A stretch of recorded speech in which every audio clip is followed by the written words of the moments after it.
కొత్త కొత్త పద్ధతులకు పోతున్నారు. సాక్ష్యాలు సృష్టించడము, ఎవరితోనో రాయించుకోవడము, కన్ఫెషన్లను చేయడము, అరెస్టులు చేయడము. ఏమో మా చేత కాదా? 3-4 గంటల్లో మేము రామా? వచ్చిన తర్వాత మేము ఆపితే మాత్రం ఆగుతారా మా వాళ్ళు? ఎక్కడికెక్కడ ఇదే పని చేయడం మొదలు పెడితే వాళ్ళ పరిస్థితి ఎట్లుంటుంది? నక్క తెలివితేటలతో గుంటనక్కల్లాగా వ్యవహరించి చేసేంత తెరచాటు ఉండదు వైఎస్ఆర్ కాంగ్రెస్ పార్టీని. అలాంటి వ్యవహారాలు చేయాల్సి వస్తే పులి పంజా ఎట్లుంటుందో అట్లా దెబ్బ తగుల్చింది.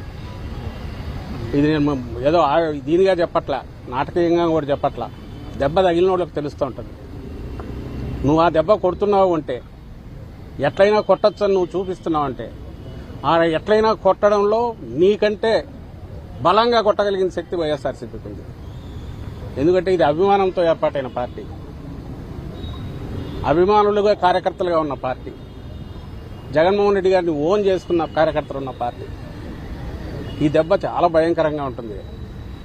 ఇప్పటికైనా ప్రాప్తకాలజ్ఞతతో, అంటే ఆలోచించి చంద్రబాబు నాయుడు గారు కానీ ఆయన చుట్టూ ఉండేవాళ్ళు కానీ, మనమే ఒక విత్తనం వేస్తున్నాం, ఇది పెద్దదైనా రేపు మనకే తగులుతుంది అని వాళ్ళు రియలైజ్ అయితే వాళ్లకు మంచిది, రాష్ట్రానికి మంచిది, ప్రజలకు కూడా మంచి జరుగుతుంది.